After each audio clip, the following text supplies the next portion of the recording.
Israel তো বারবার আসলে চাচ্ছে যে এই স্থাপনাগুলো ধ্বংস করার জন্য আমেরিকার সহযোগিতা তার দরকার, কিন্তু এটি এত বড় বোমা বা এত ব্যাপ্তি এটির, মানে সেটি আসলে মারবার আগে আসলে অনেক ধরনের সমীকরণ আসলে আমেরিকাকে আসলে কষতেই হবে। পারবে না, পারবে না কেন?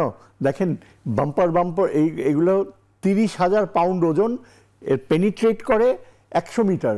হ্যাঁ, 100 মিটার, এর নিচে কিন্তু যেতে পারে না। আর ইরানের ইনস্টলেশনসগুলো 500 মিটার, 1000 মিটার এরকম নিচে। তার মানে কি এখন পর্যন্ত যত হামলা পারমাণবিক স্থাপনাতে করা হয়েছে কোনো কি ক্ষতি হয়েছে? আমরা যেমন শুনছি যে ক্ষতি তো কিছুটা হয়েছে। রাশিয়া ওয়ার্নিং দিছে যে আমাদের এখানে কর্মীরা কাজ করছে, একটির ব্যাপারে বলা হয়েছে, একটি অন্যগুলোও হবে। বুশের ব্যাপারে বলা, রাশিয়ার কিন্তু এটা একটা এক্সকিউজ না, মানে একটা সলিড মানে তার প্রেজেন্সটা, সে আমেরিকাকে ওয়ার্নিং দিতেছে যে আমরা রাশিয়ানরা যদি এখানে কেউ মারা যায় বা কিছু ক্ষতি হয় আমি পাল্টা আঘাত করব। আমার কাছে এটা ওই আপনার 1962 কিউবান মিসাইল ক্রাইসিস, আমি জানি না আপনাদের প্রজন্ম দেখছে কিনা, একদম তৃতীয় মহাযুদ্ধের দ্বার প্রান্তে চলে আসছিল যে কিউবাতে রাশিয়া নিউক্লিয়ার মিসাইল বসাইছে, আমেরিকা বলে এগুলা 24 ঘন্টার মধ্যে না সরাইলে থার্ড ওয়ার্ল্ড ওয়ার। ক্রুশ্চেভ বলে সরাবো না, দেখি তুমি করো কিনা। একদম ওয়ার অফ নার্ভস, শেষ মুহূর্তে ক্রুশ্চেভ উইথড্র করলো যখন বুঝলো যে আমেরিকা সত্যি সত্যি আঘাত করবে। এইখানে আজকে এই প্রায় এতগুলা বছর পরে আমরা এই তৃতীয় বিশ্বযুদ্ধের দ্বার প্রান্তে এই প্রথম এতগুলা, কিন্তু এটা ইজ মোর ডেঞ্জারাস বিকজ এখানে এরা রাজি হয়ে গেছে। রাশিয়ানরা ডেসপারেট একদম, মানে আমেরিকাকে মেডিটারেনিয়ান থেকে বের করবেই।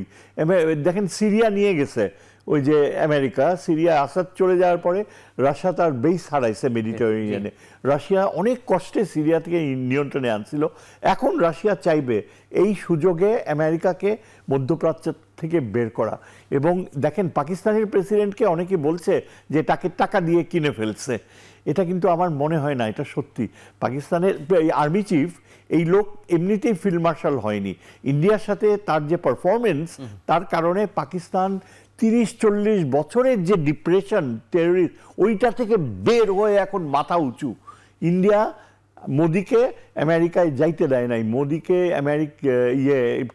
ট্রাম্প দেখাও করে নাই। Modi is in a deep hole. আর পাকিস্তানের army chief is totally rising. কিন্তু আমার ধারণা আর্মি চিফ ট্রাম্পকে ওয়ার্নিং দিয়ে আসছে যে ভাই তুমি আমাকে আইনা এখানে অনার করছো, I am grateful to you. তোমরা যদি ইসরায়েলকে দিয়ে ইরানকে ধ্বংস করাও তাহলে পাকিস্তান পারমাণবিক অস্ত্র দিয়ে ইরানকে বাঁচাবে। এবং আই ক্যান টেল ইউ, আমার ধারণা এটা বলে আসছে, কারণ তা না হলে পাকিস্তানে আসিফ মুনিরের ফিরে যাওয়ার উপায় নাই। পার্লামেন্ট একদম ব্লান্টলি বলে দিচ্ছে পাকিস্তানে যে আমরা পুরোপুরি ইরানকে সমর্থন দেব। আর্মির জেনারেলসরা, পাকিস্তান তো চালায় জেনারেলসরা, সব জেনারেলস ইউনানিমাস যে যদি ইরানের উপরে ইসরায়েল ধ্বংস করে ইয়ে করে তাহলে সীমান্ত বন্ধ বিষয়গুলো আবার অস্বস্তি তৈরি করছে। এটা ওইগুলো তো দেখাবে, ওইগুলো তো করতে হবে। এটা হচ্ছে আমরা যেটাকে বলি এক্সিস্টেন্সিয়াল রিয়ালিটি, অস্তিত্বজনিত বাস্তবতা। ইরান ধ্বংস হলে পাকিস্তান ধ্বংস হয়ে যাবে, এটাই হচ্ছে। আমি আসবো মেজর অবসরপ্রাপ্ত জামান, আমরা যদি একটু অন্যদিকে যাই, তুরস্কের ব্যাপারে আমি দেখবেন যে বাংলাদেশের সোশ্যাল মিডিয়া বা বিভিন্ন জায়গাতে নানাভাবে ট্রল করা হচ্ছে যে উনি বিবৃতি ছাড়া কিছুই দিতে পারেন না, বা এবার যে ওআইসির সম্মেলন হলো সেখানেও ওই ঘুরে ফিরে ঘৃণা বা তাদের সমালোচনা করা, মানে ওআইসি কি আদৌ কি কোনো কাজ করে কিনা, বা কূটনৈতিক জায়গাতে তুরস্কের প্রেসিডেন্ট কোনোভাবে কোনো সহযোগিতা করতে পারছে কিনা, বা এখানেও তার একটা ব্যাপক ভূমিকা আছে কিনা? আচ্ছা, তার আগে একটা ছোট্ট তথ্য দিয়ে নেই, যেটা বেশে জাতিসংঘে আমেরিকান যে রাষ্ট্রদূত আছেন উনি বলছেন যে মুখ ফুসকে বলে ফেলছে ইসরায়েল মধ্যপ্রাচ্যে বিশৃঙ্খলা, সন্ত্রাস ও দুর্ভোগ ছড়িয়ে যাচ্ছে। আসলে এটা হবে ইরান বলতে চেয়েছিলেন, পরে কারেকশন করছে, কিন্তু ড্যামেজটা হওয়ার হয়ে গেছে। তো এরকম মুখ ফুসকে অনেক সত্যি কথাই বেরিয়ে আসে। প্রথমত তুরস্কের নিজস্ব কতগুলো সমস্যা আছে। প্রথমত প্রত্যেক রাষ্ট্রই প্রথমে তার নিজের ঝামেলা বা নিজের চ্যালেঞ্জগুলো মোকাবেলা করার জন্য থাকে, এবং তার জন্য অনেক কিছু নাটক করতে হয়, এটা বাস্তব। তো এই যে ইন্ডিয়ার সাথে পাকিস্তানের যে যুদ্ধটা হলো, সেটাতে কিন্তু তুরস্কের দারুণভাবে পাকিস্তানের পাশে এসে দাঁড়াইছিল। আচ্ছা, দারুণভাবে সমর্থন করছে। এটা মানে একেবারে চিন্তা করা যায় না যে এই পরিমাণ সাপোর্ট পাবে। ওদিকে চীন আর এদিকে আপনার আপনি কি সামরিক সহযোগিতা করার কথা বলছেন নাকি? আচ্ছা, আমি বলছি একটু কাইন্ডলি। তাহলে ওটা আমরা দেখলাম যে এটা শুধু লিপ সার্ভিস না, ট্রু, তার মানে প্রমাণ হলো যে এটা লিপ সার্ভিস না। এখন আপনি যদি খেয়াল করে দেখেন তুরস্কের সাথে অনেকদিন ধরে, যদিও ন্যাটোর সদস্য এখনো আছে, কিন্তু তুরস্ক নিজে মাথা উঁচু করে দাঁড়াক, কোমর সোজা করে দাঁড়াক, এটা কিন্তু ওরা চায় না। কারণ এই আপনার যে প্যালেস্টাইনিয়ান যে অংশটা আজকে ইসরায়েলের অবস্থান, সেটা আগে তুরস্কের মানে অটোমান সাম্রাজ্যের অধীনে ছিল। কাজেই অটোমান সাম্রাজ্যের পুনর্ভাব মানে পুনর্জন্ম, অথবা টার্কি এমন শক্তিশালী হয়ে উঠুক যে আবার তারা একটা প্রতিদ্বন্দ্বী হয়ে যাক, সেই পর্যায়েও কিন্তু তারা বাধা দিচ্ছে। সুতরাং এই চ্যালেঞ্জগুলো তাদের মাথায় আছে। তো সুতরাং আমার কাছে একেবারে টোটালি লিপ সার্ভিস মনে হচ্ছে না। যেমন ইসরায়েলের সাথে তুরস্কের খুব ভালো সম্পর্ক ছিল, কিন্তু সেই সম্পর্কটা ওই যে গাজাকে এড দিতে গিয়ে সেই এড বহরে হামলা করার কারণে ওদের সাথে সম্পর্ক দুর্বল হয়ে গেছে, এবং অনেক বাণিজ্য ছিল, দ্বিপক্ষীয় বাণিজ্য ছিল ইসরায়েলের সাথে, সেটাও ছেদ পড়েছে। এখন তুরস্কের ভূমিকাটাকে আপনি কিভাবে দেখেন?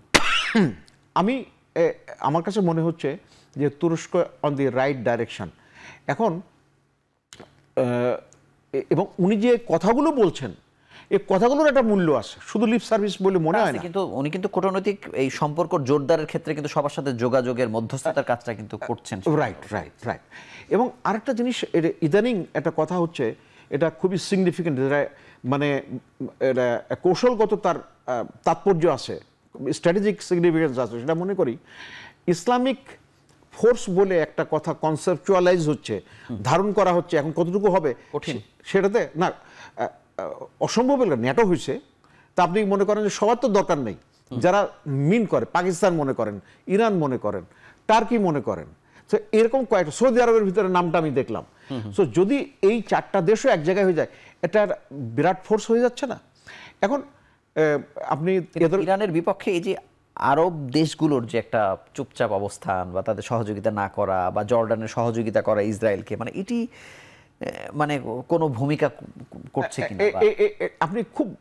আপনাকে অনেক মোবারকবাদ এই প্রশ্নটা করার জন্য, এই প্রসঙ্গটা তুলে আনার জন্য। দেখেন, জর্ডান আর্থিকভাবে সবচেয়ে গরিব দেশগুলোর মধ্যে একটা। আচ্ছা, ওদের একটা বিরাট জনসংখ্যা কিন্তু ওই ফিলিস্তিনি, যারা ওখানে ইয়ে করছিল। তবে রাজতন্ত্রের স্বার্থে তাদের মানে আমেরিকা তথা ইসরায়েলের সাথে অনেক সমঝোতা করতে হয়। এর আগে তারা যুদ্ধও করছিল এই 67 ওয়ারে, কিন্তু সেই সময় যুদ্ধ তারা ভালো করতে পারে। মানে সেভাবে কোনো ক্ষতি করছে না আর কি ইরানকে, তাই বলছেন নাকি ক্ষতি করছে? ভালো ক্ষতি করছে, কারণ তারা ওই যে আমার মানে তাদের যুক্তি হচ্ছে যে আমার আকাশপথ দিয়ে ইরানি যদি মিসাইল যায় বা ড্রোন যায়, আমি তাদেরকে ভূপাতিত করব। লাভ যেটা হয়েছে যে একটা ড্রোন, কামিকাজি ড্রোন যেটা আত্মঘাতী, সে একটা ড্রোন নামাতে গেলে যে মূল্যবান তাকে মিসাইল ব্যবহার করতে হচ্ছে, তাতে কিন্তু ওই ইসরায়েলেরও খরচ বাড়ছে, যুক্তরাষ্ট্রেরও খরচ বাড়ছে। আর আরেকটা ছোট্ট এই জায়গায় আমি যোগ করি, আপনি আমার যেটা মনে হচ্ছে, উনি ইঙ্গিত দিলেন যে আমেরিকা যে এই জায়গায় আর একটু বকডাউন, অর্থাৎ একটু গেলে না, তার যে এবার মানে সবসময় যুদ্ধন্দেহী ভাবটা কমে যাবে। এটা তথ্য আপনার জন্য সাহায্য করতে পারে, দর্শকদের জন্য না যাবেন। আমেরিকার রাষ্ট্র প্রতিষ্ঠা হওয়ার পর থেকে 92% সময় তারা কোনো না কোনো যুদ্ধ বিগ্রহে জড়িত। সুতরাং এই ধরনের বকডাউন হয়ে গেলে তাদের আছে, আর আমেরিকার অর্থনৈতিক সক্ষমতা আগে থেকে কমে গেছে। জি।